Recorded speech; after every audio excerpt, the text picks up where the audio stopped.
শীতের আমেজ এখনো চলছে আর এর মধ্যে পিঠেপুলি উৎসব বিদায় নেবে? না না, এরমটা তো হয় না। তাই আজকে আবারও নিয়ে চলে এসেছি একটা পিঠের ভিডিও। আজকে অবশ্য আমার শাশুড়ি মার হাতের পিঠের ভিডিও তোমাদের সাথে শেয়ার করতে চলেছি। পাটিসাপটা, গোকুল পিঠে, ভাপা পিঠে তো অনেক হলো।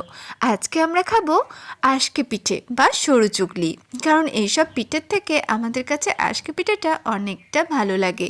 আর ঈশানবাবু যবে থেকে বাড়ি এসেছে তবে থেকে ওর ঠাম্মির কাছে আবদার ওর ঠাম্মির হাতের আশকে পিঠে খাবে।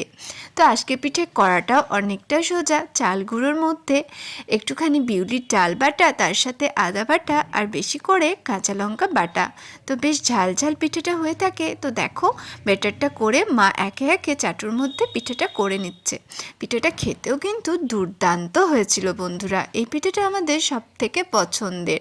তো তোমাদের কার কার ভালো লাগে গো এই আশকে পিঠে বা সরু চুকলি? তারা কিন্তু অবশ্যই আমাকে একটা কমেন্ট করে যেও। তো দেখো মা একে একে ভেজে নিচ্ছে পিঠেগুলো। তো এই রইলো আজকে আমাদের রাত্রের ডিনার, গরম গরম আশকে পিঠে বা সরু চুকলি। পিঠেটা হয়েছিল কিন্তু অনেকটা নরম। আর তার সাথে খেজুর গুড় তো অবশ্যই লাগবে। খেজুর গুড়ের সাথে এই পিঠেটা খেতে বেশ ভালো লাগে। তো চলো টাটা, আবার দেখা হবে নেক্সট মিনি ব্লগের সাথে। সবাই ভালো থেকো, সুস্থ থেকো।